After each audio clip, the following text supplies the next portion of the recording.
200 years in 2 minutes, so I better get going. In 1881, which is 130 years ago, this field was swapped, a part of a swap with Lord Rothschild for some other lands, and it was sort of gifted to, or to be cared for by Tring Charities, and used to improve the lot of the rural poor.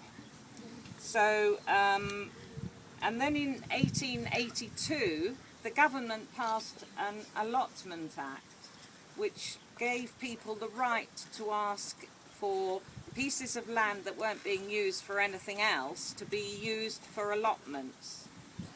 So the people of Wilstone got together and they went to Tring Charities and they said, please can we have some land for the allotments? And in 1891, 120 years ago, this whole field was allotments, which is absolutely fantastic. And of course the people of Wilstone were on very low incomes and needed to be able to grow their own veg.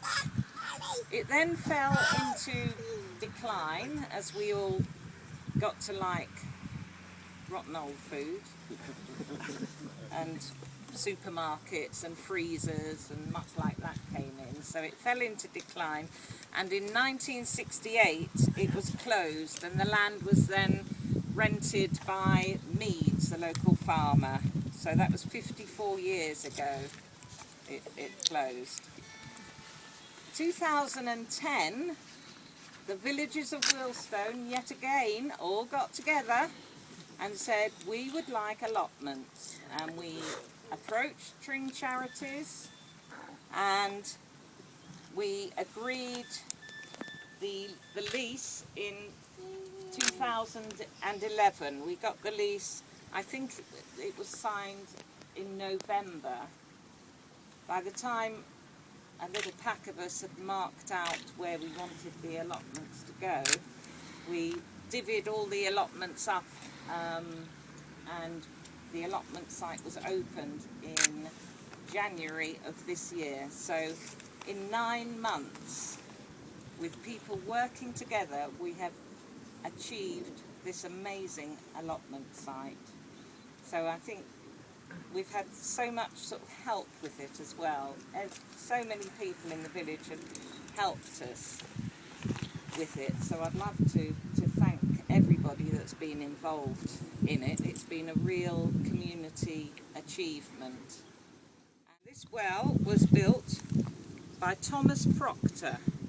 He was asked to dig it 120 years ago, and he dug it for £3, of interest. And I'm now going to call on Gillian Cook, who will do the rest of the story about the well. Thank you very much. It's a beautiful day and I hope you're all well this morning. I wanted to first of all tell you a little bit about my father, Norman Bouchy. Before I start, my brother is always telling me I'm too loud. Can anybody not hear me? No, you see, I knew I had to be too loud for a reason, Philip. Right, my father, Norman Bouchy, was a brilliant civil engineer. He was awarded the highest first-class honours degree in civil engineering that University College London had ever awarded, which in the 1940s was saying something. He got 98%. He was very proud to be a fellow of the Institution of Civil Engineers for over 50 years. Civil engineering is all about creating, improving and protecting our environment, and he absolutely loved his work. It defined his life, and when he finally retired, he continued to help and encourage students at his local engineering colleges in Leicestershire by giving lectures and support. Just by looking around you, you would not be able to pick out my father's work, yet on a daily basis, it has improved our lives immeasurably. Whether it was aerodromes he designed and built during the war, bridges of every description, viaducts, road systems, sewage treatment plants and drainage systems. Anything and everything in County Durham, Yorkshire, Leicester and Northampton probably had my father's hand in there somewhere during his working life. There are even model railway layouts in this very county that have my father's intricate and exacting attention to detail. The only time my art teacher at school was ever impressed with me was when I told him the bridge in the school art book was designed and built by my dad. Dad would have loved the idea that the rebuilding and reinstatement of this well was a proper engineering project that employed qualified engineers, and he would have taken great interest in the work as they were proceeding. He would have thought it a very worthy use of his money, and now at last he has a name on an engineering project. My grandfather, Joe Bushy, had an allotment all his married life. Great fun was had picking and eating fresh vegetables and fruit, especially blackberries, I seem to remember, but not so much fun double digging, perhaps. My grandfather had a shed which contained many interesting gadgets, particularly an old Victorian knife sharpener which I was allowed to play with. My grandfather was a very amiable chap and thoroughly enjoyed the bonhomie that goes along with working on allotments. I'm very pleased to see that sheds are growing up here too. It suggests a permanence and commitment to the place. Finally, I am so pleased that this well will benefit the people of Wilstone. As a village community, you were all so kind and welcoming to my father and offered him friendship when he moved here 12 years ago after the death of my mother.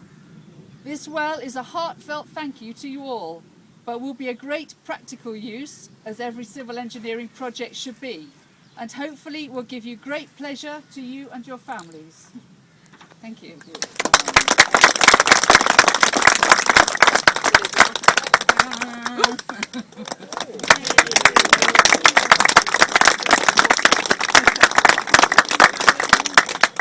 Well, thank you so much, Gillian, and thank you to the whole Bucci bunch for giving us the money that allowed us to renovate this, because of course the land would have been no good without the water.